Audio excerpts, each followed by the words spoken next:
देखिए हमने आपको दो समास बता दिया, द्वंद्व और द्विगु।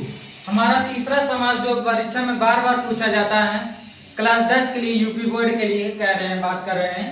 प्रश्न नंबर 15 में बार बार बता रहा हूँ, प्रश्न नंबर 15 से ही बहुविकल्पी प्रश्न आता है समास से, जिसमें क्या पूछा रहता है, परिभाषा दिया रहता है या उदाहरण, उसे दे के बताना रहता है कौन सा समास, या कभी कभी समास विग्रह पूछ लेता है।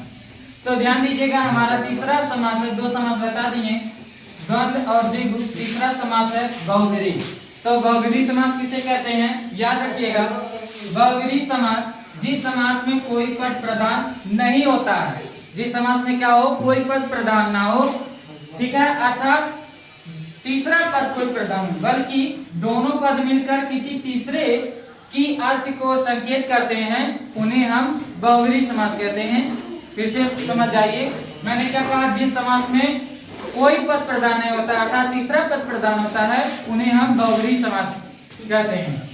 इसमें किसकी पहचान क्या है, इसमें क्या होता है, अधिकतर देवी देवताओं के नाम आते हैं। अर्थात करने के बाद जब समास विग्रह करेंगे, आप जैसे ही आप अर्थात करेंगे तो उसमें देवी देवताओं के नाम आएगा। उदाहरण में जैसे देख लेते हैं, दशानन। अगर हम दशानन का मतलब समास विग्रह करें तो दस है आनन, आनन मतलब क्या होता है, मुख। दस है आनंद जिसके, अर्थात रावण। तुरंत देखिए अर्थात करके क्या आया, रावण आ गया। इसी प्रकार लंबोदर, लंबा है उदर, उदर मतलब होता है पेट, तो लंबा है उदर जिसका अर्थात गणेश, ठीक है। अच्छा, तीसरा है चक्रपाणि। चक्रपाणि मतलब है चक्र है, पाणि, पाणि मतलब क्या होता है, हाथ। चक्र है, पाणि मतलब हाथ में जिसके, अर्थात क्या है, विष्णु। विष्णु जी के हाथ में क्या है, चक्र है, चक्र को धारण की, उन्हीं को हम क्या कहते हैं, चक्रपाणि। मतलब इसमें तीसरा पद ही प्रधान हो रहा है। अभ्यास के लिए मैं आपके लिए लाया हूँ पवन पुत्र, त्रिनेत्र, पीताम्बर, दिगंबर, पंचानन।